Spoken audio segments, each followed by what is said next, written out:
Bienvenidas y bienvenidos a Democracia en Pantalla. Estamos abriendo este 2022 con todo y vamos a seguir la ruta, la senda de los videojuegos, y por eso me da mucho gusto presentar a mi querida amiga Marilyn Vega de la UBA. Ella es, pues, abogada de la Universidad de Buenos Aires. Bienvenida, Marilyn. Hola, buenas noches o buenos días, no sé a qué horario van a mirar el video. Espero que estén de buena salud gozando y que estemos en familias y juntos. Exacto. Bueno, incluso con los cambios de horario entre México y Argentina, siempre hay esta incertidumbre, ¿no? Porque hay al menos ahora, bastantes horas de diferencia. Nos da mucho gusto y, como dices tú, ya será, gracias a la virtualidad, nos seguirán, nos mirarán cuando nuestro auditorio pues tenga el tiempo y pueda entrarle a este jugosísimo análisis de una franquicia, porque diría yo que no es solamente un videojuego, que es Resident Evil, que es una franquicia porque, bueno, pues después dio para películas, ha dado para historietas, spin-offs, una serie de cuestiones interesantes. Platícanos, ¿por qué te interesaste por Resident Evil? Creo que tendremos que remontarnos a un tema que hablamos en la UNAM cuando inauguraste la comisión, que creo que los videojuegos lo pensamos en ambos lados como una forma de interacción familiar. Y Resident Evil comenzó en mi vida con la PlayStation 1 y mi papá, yo soy hija única, entonces el único amigo que tenía diario para jugar videojuegos era mi papá, ahora es mi marido y mi papá, que a veces nos jugamos los fines de semana. Y bueno, en el 99 mi papá me regala una PlayStation 1 traída por mis familiares de Estados Unidos, y entonces era todo un hito acá en Argentina porque no era algo muy novedoso. Y bueno, y entró Resident Evil así de la mano de los zombies a mi casa. Y bueno, y empezamos a ver que la franquicia hablaba de un montón de cosas. Tuvimos que superar algo que creo que las generaciones actuales no van a superar, que es el problema del idioma, porque los videojuegos venían en inglés. Entonces, sí o sí, te obligaba en cierta manera a estar con el diccionario en la mano, porque por ahí había puzzles que no ibas a poder descubrir. Y no existía toda esta cosa tan ayornada de la Mary Station y esas páginas que te pueden ayudar para destrabar los trucos. Así que bueno, Resident comenzó siendo primero una cuestión de unión familiar y después ya formas de investigación. Y bueno, y hoy por hoy es un fanatismo, pero porque da para muchas cosas para recortar. Excelente, porque sí, debo decirle a nuestro público que tú eres quien preside la Comisión de Videojuegos y Derechos en Argentina, Derecho 64, que es un grupo, pues yo diría vanguardista, la punta de lanza de este binomio, videojuegos y derecho.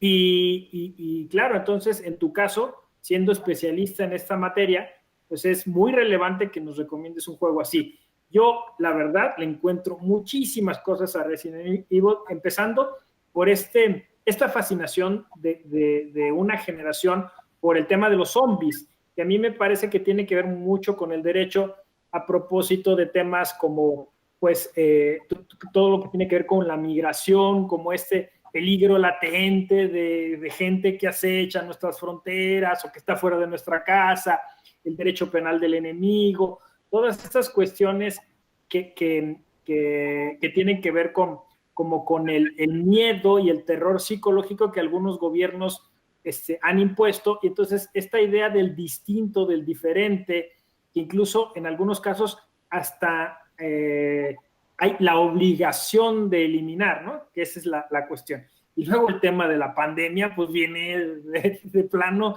a meternos de lleno en esta cuestión. Además, bueno, pues porque Umbrella, pues resulta que es un laboratorio que al parecer es quien creó el virus, ¿no? Exactamente. A ver, Resident, cuando vino, el primero no es tanto, pero el segundo es mucho más impactante. Estamos hablando de Resident Evil 2, para el año 2001 llegó acá en Argentina. Le pido disculpas al público, pues tengo 38 años, o sea, soy un poquito grande. Era todo un tema, porque primero que venía despegado en 2 discos, o sea que tenías 2 formas de jugar, podías ser con León o con Claire, cosa que a mi papá lo volvió loco, me dijo como 2 historias distintas, sí, te permitía ir descubriendo diferentes cosas. Y entre otras cosas, el planteamiento de que una corporación mundialmente conocida se había anidado en un pueblo y que tenías que ir matando zombies, que era algo desconocido. En realidad, después cuando lo vi, creo que en el cinematográficamente hubo poco al principio de esto, pero creo que el más que recuerdo yo es Guerra Mundial Z, que fue como que te explicaban qué era un zombie, qué era más o menos, que es poder llevarlo a entender acabadamente qué es un zombie. La cuestión era que cuando Resident empezó, era par con Silent Hill y uno era como terror psicológico porque era un shooter y el otro era más, bueno, jugaba con la oscuridad, con tus miedos, como Alone in the Dark y Silent, que jugaban con tu ansiedad, con la música. Empezamos a escuchar música de los videojuegos estos, empezamos a descubrir las gráficas que eran diferentes. Era adentrarnos, salir del mundo infante en cierta manera de los 8 bits para entrarnos más en tecnología, el hablar de un disco, que nosotros que somos de la vieja escuela, pasar del cartucho que uno lo soplaba a un disco que se te podía rayar y no tenías más juego, era como algo más emocionante.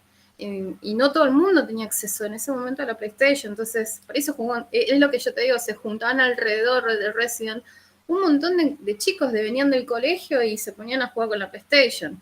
Y llevando a lo que vos hablas hoy, al marco de la pandemia, también Umbrella nos habla en cierta manera de cómo podés manejar los medios para contener un hecho como que una ciudad entera se convierta en zombie, como hay investigaciones.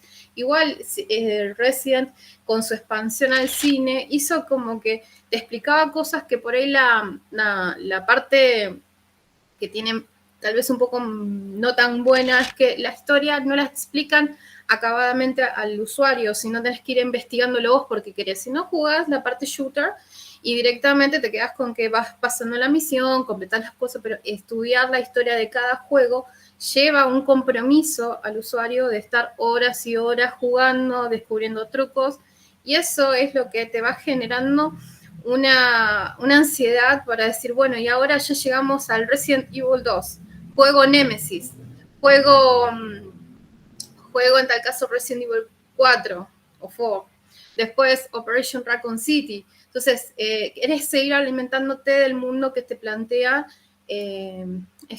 Konami, de este desarrollamiento de este videojuego. Sí, son estas historias fragmentadas, ¿no? Uh-huh. Que van siendo interactivas porque los usuarios van rellenando los huecos narrativos. Lo interesante es que, o sea, hay detrás de todo esto, pues, una industria tremenda de los videojuegos, creativos, músicos, como dices tú, diseñadores, literatos, incluso que están escribiendo los guiones, y pensar un mundo que va a incluir, no sé, en la siguiente década, personas que se van a ir integrando paulatinamente y como dices tú, en esos momentos no había páginas que te dijeran cómo hacer los trucos o cómo pasar los niveles, pues se volvía todavía más desafiante y generaba además, pues yo diría que hasta incluso competencias en los usuarios que no se tenían antes, ¿no? O sea, enfrentar retos y dilemas. Aparte del interés idiomático que habíamos hablado, de que, por Exacto. ejemplo, a partir de la PlayStation 2 ya es como que empezás a venirte los discos con idiomas diferentes, entonces ya era romper esa traba, porque en el PlayStation 1 era todo en inglés y no había había muy poquitos juegos que pudieras jugar, venían los subtitulados, que eran pirateados, y eran algo que vos tenías que directamente lidiar con el idioma, y eso al usuario dependía, porque tenés 2 efectos, o lo repelés, al usuario dice, no, esto es un juego muy complicado, no lo juego, o lo interesás. En mi caso, de mi papá y a mí, que somos competitivos, dijimos, no, vamos a jugar, vamos a escuchar. Aprendí a escuchar el videojuego. Y eso es gracioso, pero sinceramente aprendí, por ejemplo, Resident se caracterizó, al igual que otros de esta PlayStation 1, usaban mucho lo que era la música, pero también la cuestión artística, la forma edilicia, las pinturas. Vos te acercabas a las pinturas y te explicaban, aunque sea un poco resumido en inglés, qué querían decirte. Entonces ya es como decir, bueno, estás jugando un videojuego, pero mira, me interesa que si vas más allá y querés investigar, hay cosas para descubrir. Y eso generaba en el usuario mucha adicción. Y más cuando te pasaba, muchas veces que me pasó, al principio no estaban las memory cards y tenía que apagar la PlayStation, o venía mi abuela, que en ese momento estaba viva, y me apagaba la PlayStation y yo había dejado en un nivel y yo decía, bueno, mañana cuando me levante, porque la PlayStation, para colmo la One, seguía leyendo el disco y se calentaba. No era como la PlayStation 2, que ya uno ya la aprendía, leía un tracto del CD, que después fue DVD, del DVD, y era como que descansaba. No, esto era continuo y si no tenías memory card, que las memory cards llegan después de 1 año y medio del lanzamiento de la PlayStation 1 y se te rompían las PlayStation. Pero todo eso hacía que vos te vayas haciendo un culto y jugabas mucho más rápido, ya tenías más desafío, el ojo más entrenado.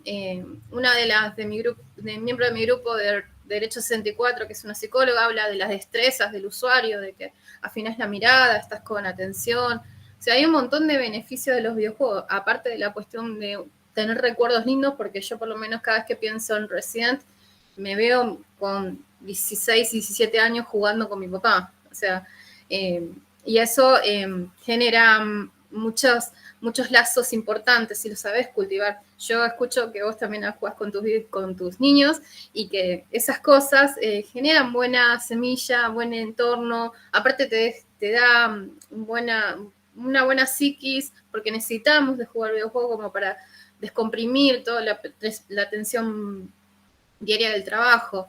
A veces por lo menos a mí, vengo muy cargada y por ahí agarro a God of War y empiezo a matar a los monstruos y me descomprimo en un día complicado. Así que yo por mi parte recomiendo muy, muy a fondo que jueguen videojuegos, sea Resident, God of War, el que les guste a ustedes, porque que les guste Gran Turismo, o sea, descubrir autos de alta gama, conocerlos, porque por ahí no tenés la posibilidad de conocerlos, pero adentro de esos videojuegos podés ver hasta el último detalle de ese auto que por ahí soñás algún día conducir. Todas esas cosas las podés experimentar a través de los videojuegos y es una industria que día a día crece, que genera trabajo genuino, gente que te hace el making of, que sabes que son actores, que les colocan sensores de movimiento para que día a día la tecnología sea más fiel. Y ya, en cierta manera, el cine nunca va a ser desplazado, pero en cierta manera es como que se siente uno que ya no solamente estás jugando un videojuego, sino que estás dentro de una realidad paralela donde sos partícipe de las decisiones.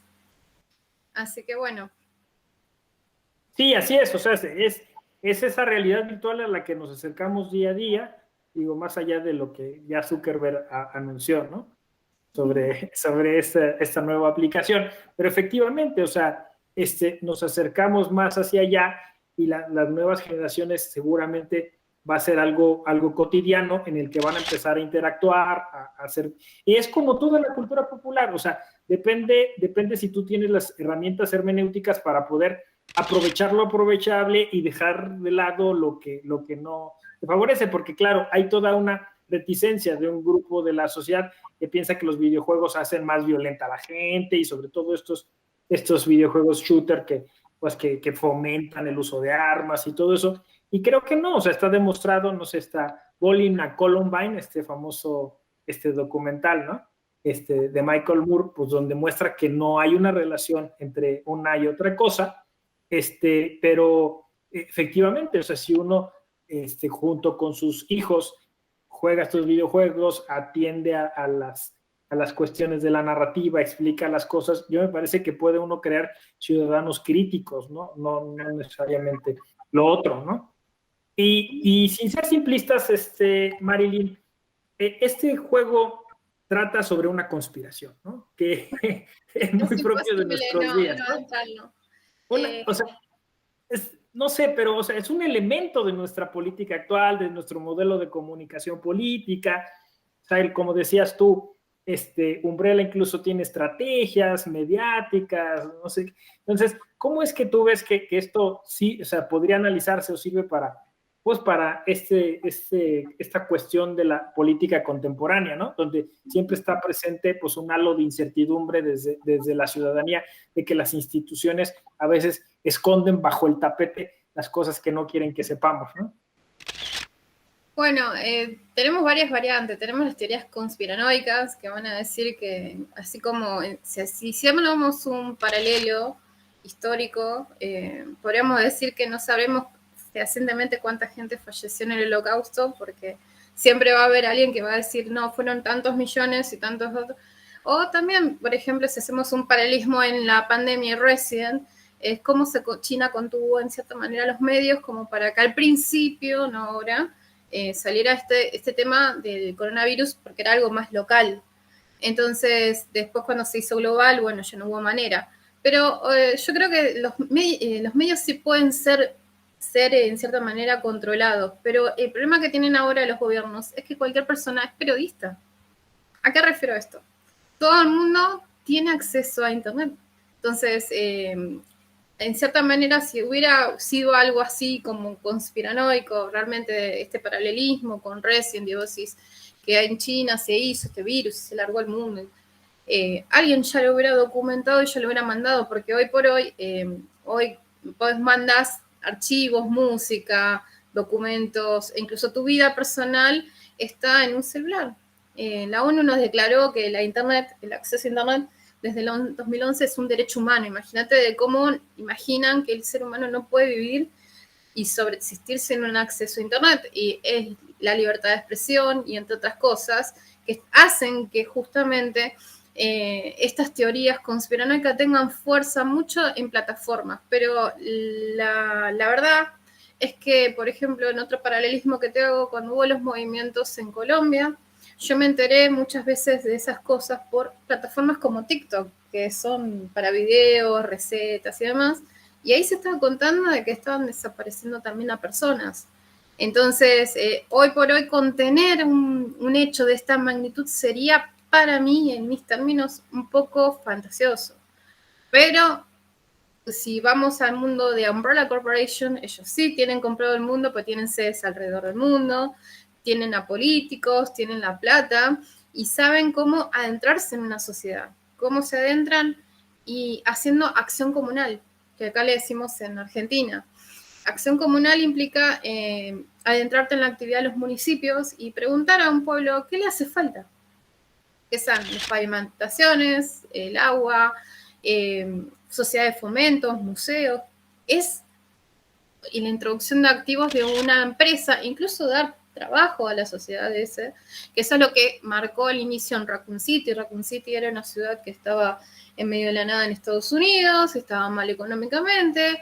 Umbrella investigó, esto te lo van a contar más en Operation Raccoon City, cómo esto va funcionando y realmente hacen acción comunal, entrarse en la sociedad y después, ¿quién va a desconfiar de una empresa que vino e invirtió en un pueblito un montón de millones de dólares que realmente tenían la ojiva debajo de investigación con todos los ovnis y con todo el ADN que estaban manipulando y realmente a ciencia cierta Umbrella Corporation no sabía qué iba a pasar si esto realmente se expandía global. Ellos imaginaron las armas biológicas, imaginaron los monstruos, cómo el ADN lo podían hacer mutar, pero nunca se preguntaron qué pasaba si el virus era librado.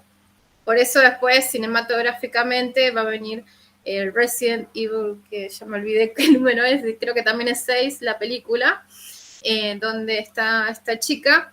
Ella directamente lo que le hace es que el virus, la cura es liberada al aire y esto se esparce alrededor del globo también, así como se esparció el virus. O sea, dar una explicación de que ambas formas de transmisión, la cura, así como el virus, son aéreas. Así que es esa cuestión de decir, no, mira, Umbrella Corporation, es posible, tal vez peco de inocente para mucha gente, pero para mí no es posible.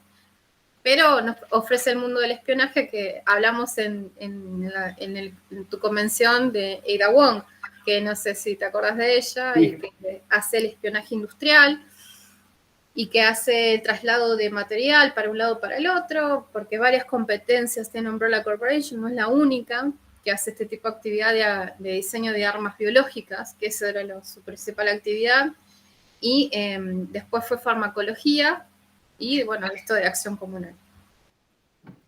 Me gustó mucho este análisis muy biopolítico, en donde, como dices, la acción comunal, que creo que sí, que da para mucho análisis, porque efectivamente es el poder económico. En países como Colombia y México, pues es el poder del crimen organizado, ¿no?